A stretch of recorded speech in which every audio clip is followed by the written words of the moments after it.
I'm Dr. Richard Finn from the Geffen School of Medicine, where I'm a professor of medicine and in the Division of Hematology Oncology and direct the Signal Transduction and Therapeutics program at the Johnson Comprehensive Cancer Center. I'd like to thank Dr. Love and Research to Practice for the opportunity to discuss with you the 2023 year in review in biliary cancers. And this has been a very exciting year, and I should say past few years, as we gain more agents to treat this very difficult disease. So as an overview to my presentation, I've broken it up into these three themes. I want to talk first about immuno-oncology agents. PD-1, PD-L1 agents are now FDA approved, and we have 2 phase 3 studies. One of them presented just in the past 2-3 days at AACR, demonstrating that the use of frontline IO in combination with standard chemotherapy, gemcitabine and cisplatin, improves overall survival, which is obviously a very important endpoint for these patients. And this is after a decade of negative studies unable to build on GemCis. Also of interest are newer IO combinations. And one of the first ones we've seen data on is the IMbrave 151 study. This study builds on the IMbrave 150, which established atezolizumab and bevacizumab as the frontline standard of care in advanced hepatocellular carcinoma. And this study evaluated the combination in a randomized phase 2 study with gemcitabine and cisplatin that was presented at ASCO GI 2023 by my friend and colleague, Dr. Anthony El-Khoueiry, and we'll discuss that. Now, the other big impact in the management of these patients is the development and approval of molecular targeted therapeutics. Like most cancers now, biliary tract cancers have been very well molecularly profiled, and we understand that there are many genetic alterations that are potential targets for drug development. We now have validation of some of these, specifically FGFR2, fibroblast growth factor receptor 2, a receptor tyrosine kinase, just like EGFR, HER2, and others, can be translocated in cholangiocarcinomas. And there are several drugs now FDA approved in the second line setting for patients who have these alterations. HER2 amplification has been known to be a potential target in biliary cancers for some time. It tends to track with gallbladder cancer a little more than intrahepatic or extrahepatic cholangiocarcinomas. And we now have data evolving with some of the modern HER2 inhibitors, and we'll talk about those. Previous studies with lapatinib, trastuzumab really never yielded a high signal of activity. There has been some data a little older now with pertuzumab and trastuzumab that looks interesting, but we haven't seen really a phase 3 study with HER2-directed therapy as of yet. And new data, limited in bile duct cancer, but antibody now against neuregulin fusions. Neuregulin being one of the ligands for the HER family, and specifically here talking about targeting HER3.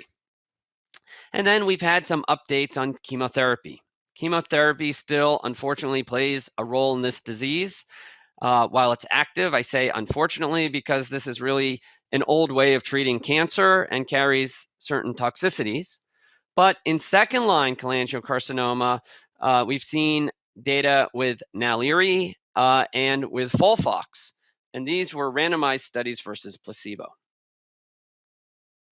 So just by way of background, this is a very heterogeneous group of tumors. It's heterogeneous anatomically as well as molecularly. And keep in mind, this is really 3 groups of tumors which share that they arise from biliary epithelium, but they do have some different natural histories.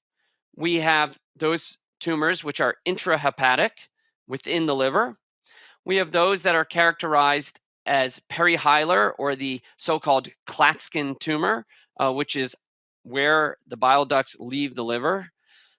Then we have extrahepatic, This is the portion of the bile duct that is between the hilum and the ampulla.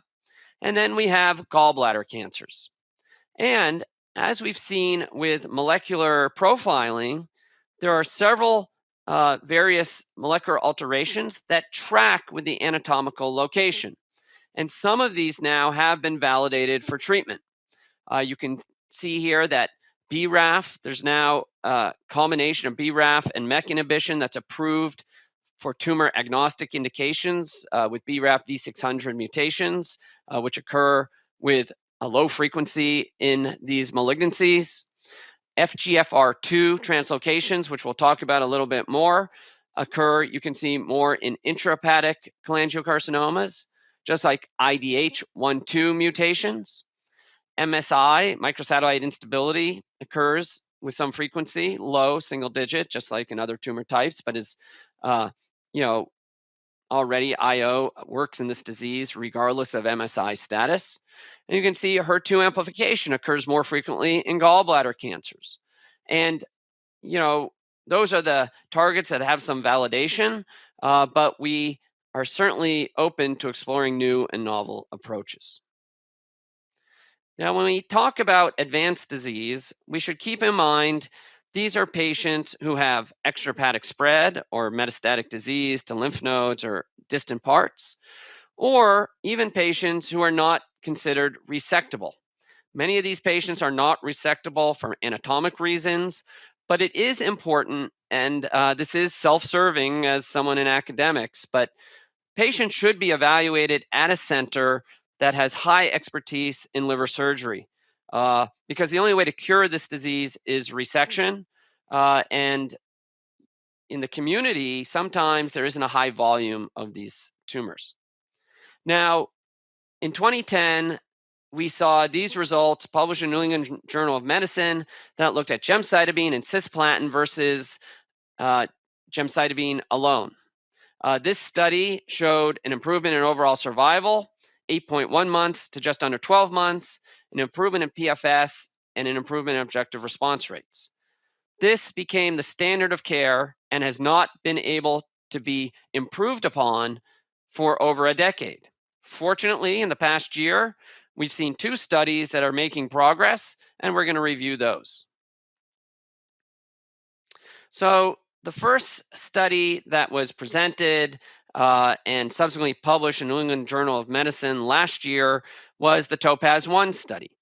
This was a global study, but mostly Asian patients, that looked at GemCis and the PD-L1 inhibitor or antibody durvalumab versus GemCis and placebo in just under 700 patients.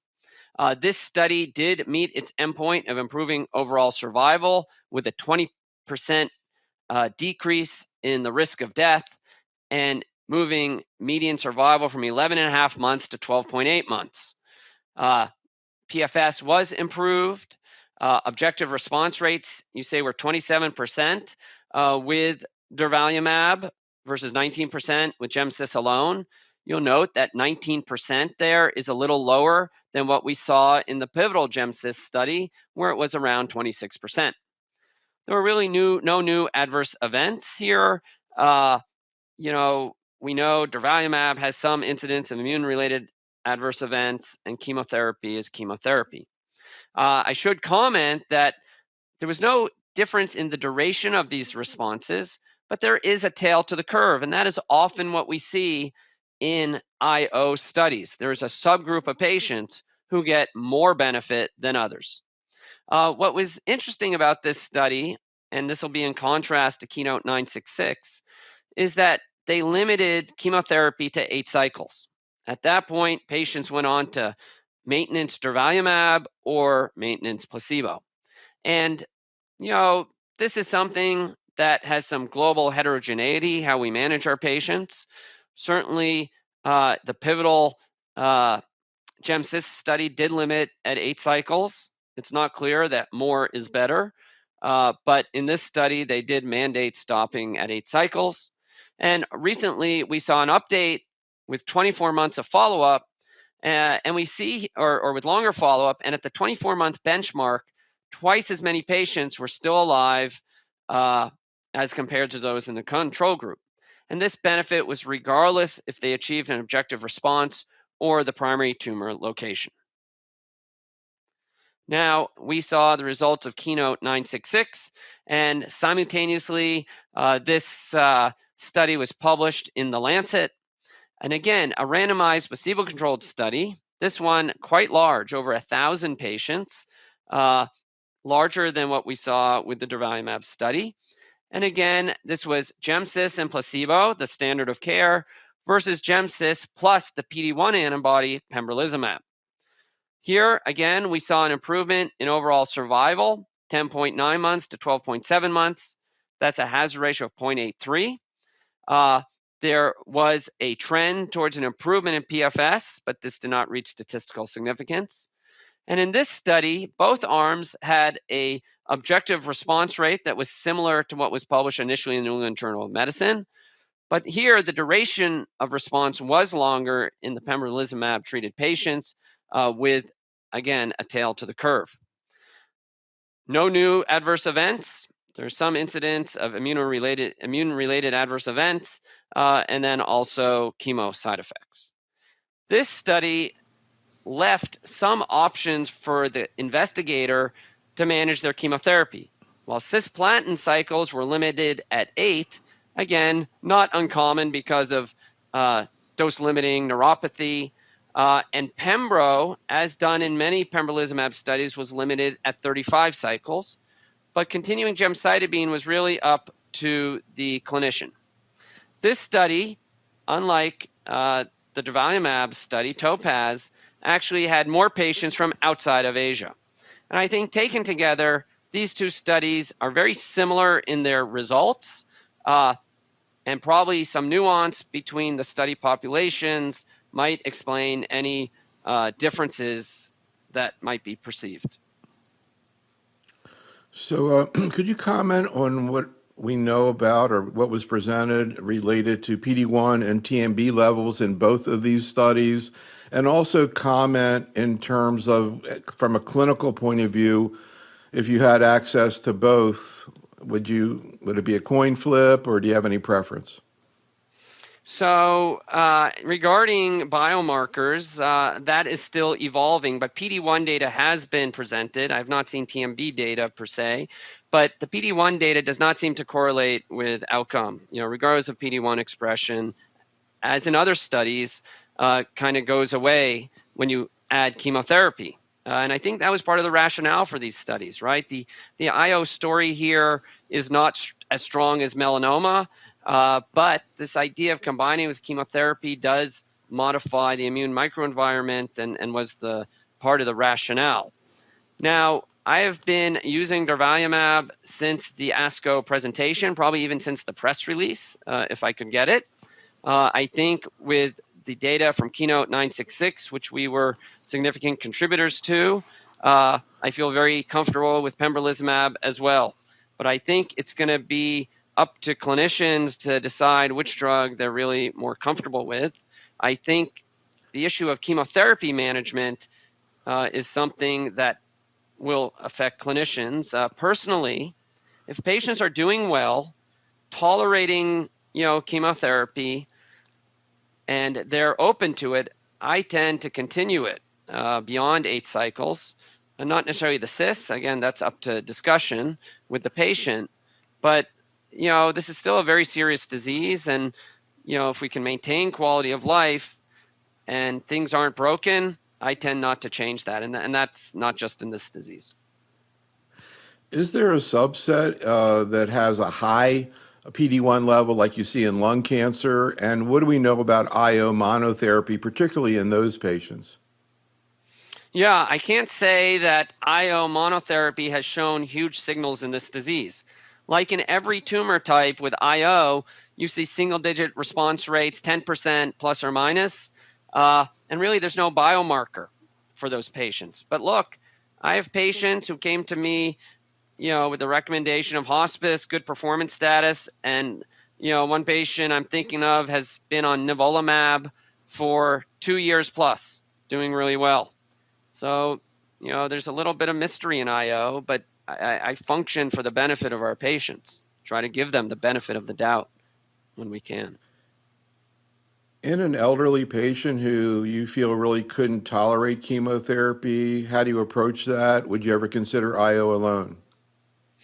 So, our next discussion will be on molecular profiling, and I think that is important to be done because even though most of the molecular approved drugs are approved in second line, uh, if someone did have a molecular alteration, FGFR2, didn't want chemotherapy, then, I think we could get those drugs approved. At the same time, single agent gemcitabine is pretty well tolerated, and I think gem IO would be an option for patients based on these two studies, even though we are not giving them the cis. Again, giving patients the benefit of the doubt and managing their quality of life. So, continuing our discussion on immuno-oncology agents, atezolizumab, a PD-L1 antibody, has been shown to be synergistic with bevacizumab, improving overall survival in the IMbrave 150 study in liver cancer, hepatocellular cancer. This interesting study was a blinded, placebo-controlled phase 2 study, which is really a great way to find a true signal for a regimen to see if we can move it forward into further development. And this study, again, took a GemCis background, and one arm was atezo GemCis, and the other arm was atezo-bev plus GemCis.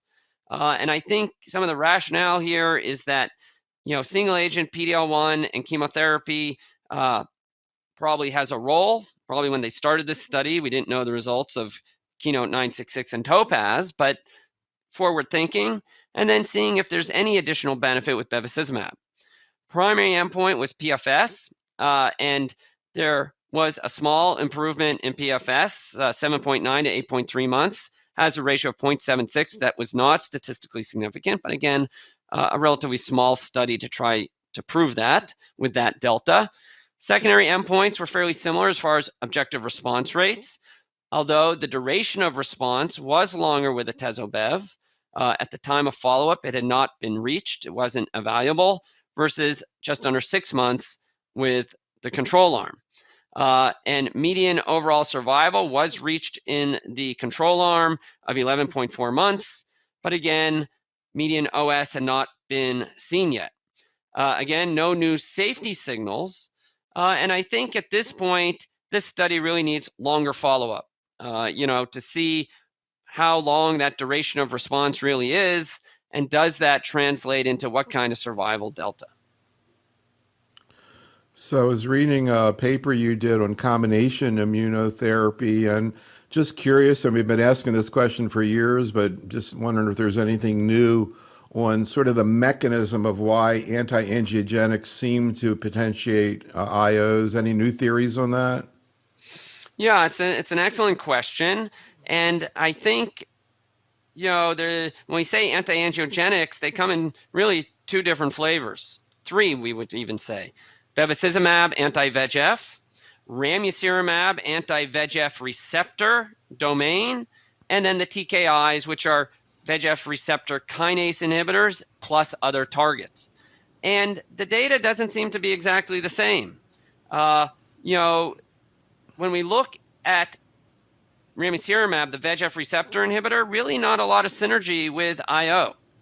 However, targeting VEGF with bevacizumab or biosimilars seems to somehow modify the vasculature, which we know that's its mechanism, but by modifying the vasculature, modifies the immune microenvironment and causes a more inflamed environment, more T cell infiltration, and this all comes from normalizing the vasculature, something that, let's be honest, when we developed VEGF inhibitors, I don't think we're high on the radar.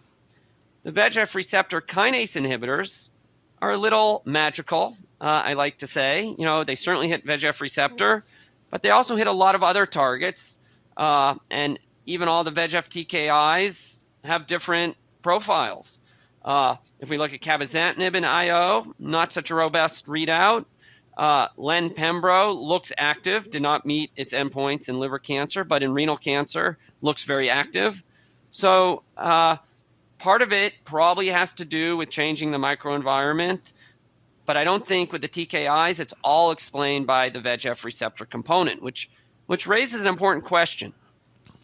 Is VEGF IO, patients who respond to that, the same as the group that responds to VEGF receptor IO? And is there a role for sequencing? All right, please continue. So we will transition now to the molecular target therapeutics. There's been a lot of interest in targeting VEGF receptors.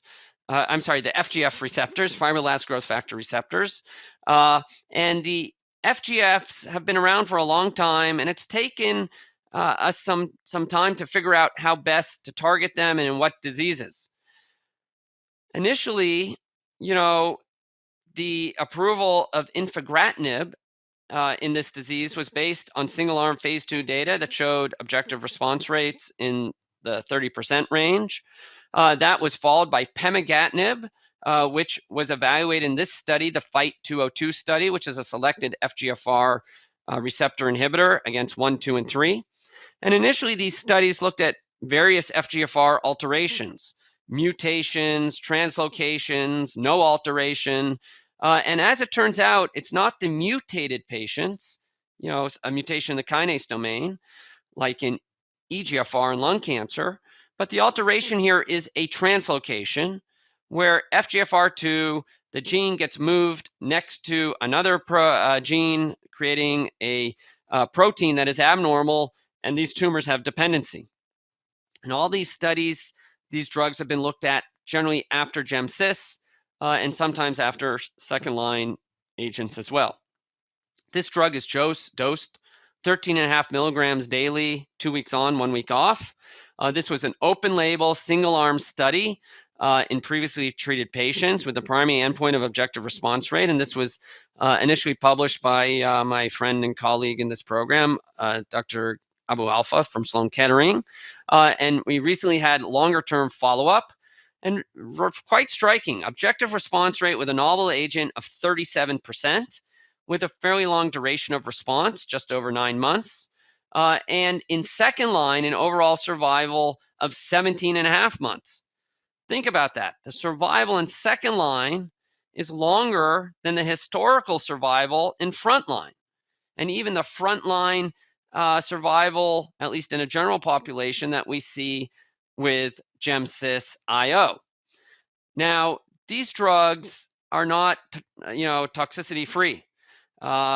They can have challenges for patients because of an on-target effect in the kidney. We can see hyperphosphatemia, and often patients need prophylaxis for that and be watched closely. There's also GI toxicity and dermatologic toxicity, such as alopecia and some unique nail changes that can be quite disruptive for patients. Recently, and again, building on this idea of the activity of these drugs in second line, this analysis by Arndt Vogel looked at the progression-free survival on a patient's frontline regimen and compared it to their PFS on second line, somewhat of an internal control for patients. And again, they showed that the PFS in second line was longer than the PFS in front line. Now, these drugs are approved second line. I don't think it's impossible to get them front line, but right now, with the coming of IO, I think for most patients, these drugs will be second line agents. There have been efforts to do frontline studies, but this is a fairly rare alteration in, let's be honest, a relatively uncommon disease. Interesting, there tends to be a trend for this alteration in intrahepatic cholangiocarcinomas, and also a higher frequency, it appears, in younger women. Now, the newest FGFR inhibitor is futibatinib. This drug is a very selective inhibitor of FGF1 through 4, but also is irreversible. And again, not all TKIs are the same. And as by being irreversible, it has a very potent kinase profile. against some of the acquired mutations that are felt to be important in resistance to these drugs. This drug is dosed at 20 milligrams daily. It got FDA approval this year based on the Phoenix CCA2 study, which was published in New England Journal of Medicine. And this was, again, a large single-arm phase 2 study with FGFR fusion patients. Here, the objective response rate is 42%, long median duration of response, and PFS of 9 months. And recently, we saw updated mature OS of 20 months, again, second line. And the side effect profile here is really representative of the class. I should mention another drug that is evolving in this space is one from Relay Therapeutics that, again, is showing very promising results. And one thing that is not answered for us yet is there a role for sequencing these drugs? There is some thought that perhaps futibatinib may have activity after progression on one of the first generation FGFR inhibitors. But really, this is yet to be proven in larger cohorts. But as we've seen, even with HER2 and breast cancer, just because you have one drug that works for the target, it doesn't mean there won't be new drugs in the future and hopefully improving outcomes for patients. Just curious if you've ever heard of a device called TAR-200 used in bladder cancer. It actually is a way to deliver drugs into the bladder locally. They actually use it with chemo. But the other thing they're looking at, because bladder cancer, of course, has FGFR also, is bladder high dose, FGFR. It was erdafitinib. And any thought about that kind of strategy in biliary tract? A local sort of anti-metabolic. I was really surprised they were even looking at it. But would that make any sense in terms of maybe higher dose and less toxicity?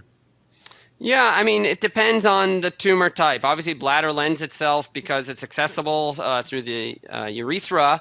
But there have been approaches like that in biliary cancer for intraluminal tumors going through an ERCP. There was initially an interest in photodynamic therapy. So I guess we'll have to see how it plays out in bladder cancer. I mean, it brings me to an important problem for these patients, which is infection. Many of these patients get into problems because of obstruction and infection. That is a leading complication and cause of morbidity and mortality for these patients. And that is a unique aspect of this tumor type. And perhaps if we could get better at managing that through the scope in some way, then I think that would probably improve things for our patients. Interesting. Please continue. Yeah, so along the idea of molecular targeted therapy, and we touched on HER2, which has been life-changing target for so many women with breast cancer and now gastric cancer and potentially other malignancies. We've known it's been altered in biliary tract cancers for a long time. Most of these amplification events occur in gallbladder cancer, and there's been early studies with trastuzumab, single agent, lapatinib. More recently, we saw pertuzumab and trastuzumab. And generally, these are single-arm phase 2 studies that show a signal, but nothing's really been grabbed by the horns, so to speak, and brought to well-done phase 3 studies. And it's hard when we're dealing with relatively rare malignancies and relatively uncommon alterations. With that being said, because of the large unmet need, there are newer drugs being moved into the HER2 amplified gallbladder biliary tract space. Zanidatamab is a HER2 bispecific antibody. So this is actually a HER2-directed therapy against two different epitopes on HER2, non-overlapping epitopes, somewhat like the pertuzumab-trastuzumab approach. In this cohort, about 87 patients, a very provocative objective response rate, 41%, long duration of response. And again, this is in second line. And these patients were amplified or IHC2 and 3 plus. No new safety signals with this molecule, which is being looked at in other diseases. infusion reactions, and some GI toxicity. The other drug that has now moved its way into the biliary tract space is trastuzumab deruxtecan. And to be honest, TDM1 has also been looked at in this space. Deruxtecan is actually a very interesting molecule, now being looked at in a number of malignancies, and I would say almost regardless of HER2 expression level. Initially approved in amplified breast cancer, now in HER2 low breast cancer, and also playing a role in gastric cancer. And so it was quite rational to look at this drug in HER2 amplified BTC, biliary tract tumors. And here, building on what they know from other malignancies, relatively small, 32 patients, 22 which were truly HER2 positive, and 8 that were characterized as HER2 low. And in the HER2 positive cohort, objective response rate of 36%, very comparable, I think, to other HER2 targeted drugs. HER2 low, 12.5%, 8 patients, very hard to know what that means. PFS here, you see longer in the HER2 amplified patients. And again, no new treatment emergent adverse events. We know this drug can cause bone marrow suppression and as well as rare occurrences of interstitial lung disease, or not rare, but uncommon.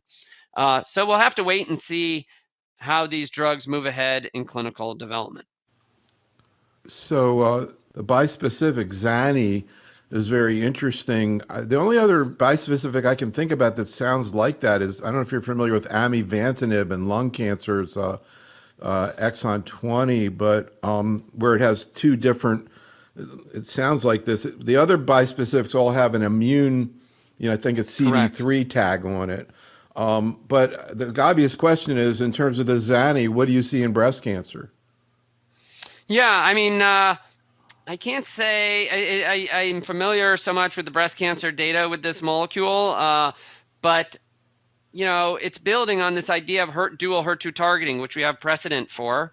And again, the trastuzumab story. And there's reason to think it could have activity in breast cancer. Obviously, that space has gotten very crowded in the HER2 area, and things have been shuffled quite a bit with the antibody drug conjugates, which I think are, in general, a very exciting new approach for many malignancies. So we'll have to wait and see where this approach goes. All right, please continue. Yeah, so the last molecule I want to discuss is one that is quite interesting. Seribantumab is an antibody to HER3. And HER3 has been known about for a long time, part of the EGFR or HER1 family. And, we have cetuximab and panitumumab for HER1. We just discussed a number of molecules against HER2. And HER3 has been a little bit more difficult to pin down as where it might have a role. HER3 is very important in HER2 signaling, and part of the mechanism of action of pertuzumab is to block the heterodimers of HER2 and HER3. This drug is given IV every 3 weeks. And interestingly, it competes with one of the ligands for HER3, neuregulin. And it's been observed scientifically that there are fusions in neuregulin, very rare, 0.2% of solid tumors, and that these fusions might be the driver in targeting HER3. And this occurs more frequently in non-small cell lung cancer. This study did include 2 patients with cholangiocarcinomas, but we have not seen any robust activity in that space. Again, they need to build up on the numbers. And again, how do you build up numbers when an alteration is generally fairly rare, but it does occur? And that's part of the challenge with developing targeted drugs in a targeted population. With that being said, very provocative data in lung cancer, where 36% of patients responded with a fairly long duration of response. The median had not been reached. The overall objective response rate in this study was about 33%. So we'll have to see how this evolves. Again, a potential target, though obviously rare, but highlights the fact that molecular profiling is important for our patients. So in closing, going back to good old chemotherapy, Biliary liposomal irinotecan is a relatively new drug in our oncology space. We did see very interesting data presented by my friend and colleague Zev Weinberg at ASCO GI this year with this drug in pancreatic cancer that looked very promising as a new option for patients, actually better than FOLFIRINOX. But here in the second line open label study in cholangiocarcinoma, we have Biliary plus 5-FU and leucovorin versus 5-FU and leucovorin alone after GemCis. Primary endpoint was progression-free survival by blinded independent review. And this was more than doubled, 1.7 to 4.2 months, hazard ratio of 0.61. Very promising, a response rate of 19%. Versus 2% with 5-FU leucovorin alone, which seems like it's close to placebo as far as activity. And median overall survival was also improved with a hazard ratio of 0.68. And again, the whole issue with chemotherapy in this disease is managing quality of life and the cytotoxic side effects. But certainly an important option for patients who don't have a molecular alteration, right? Patients are going to get IO, GemCis, and at progression, if they have an alteration, they'll go to one of our targeted therapies or to a clinical trial looking at a specific alteration, or they will come to chemotherapy, which would be options of FOLFOX or this Biliary regimen from the NIFTY study. So in closing, again, thank you very much for joining me. Frontline GemCis and IO is now the standard of care based on 2 phase 3 studies using either durvalumab or pembrolizumab. Molecular profiling must be done for our patients, hopefully early in their course, just to have that information handy, because it can always take time. Because we have FDA-approved agents for FGFR2 alterations. We didn't discuss, but IDH mutations have approvals, and BRAF mutations all have full FDA approval. There's early signals of new HER2-directed therapies. Some of these do have NCCN listing and can be options for patients. And for patients without genomic alterations, second-line chemotherapy may be appropriate, either FOLFOX or Biliary. The other thing that also, it reminds me, that has NCCN listing is actually pembrolizumab and lenvatinib in second line. And again, this is prior to IO being used frontline. And again, that's based on a single-arm phase 2 study that shows, some activity. But a lot has changed in this disease recently. We had a long drought, just like in hepatocellular carcinoma, 10 plus years of no progress. And now that the ball is rolling, hopefully our progress will continue. And this will be very important for our patients to keep this momentum going.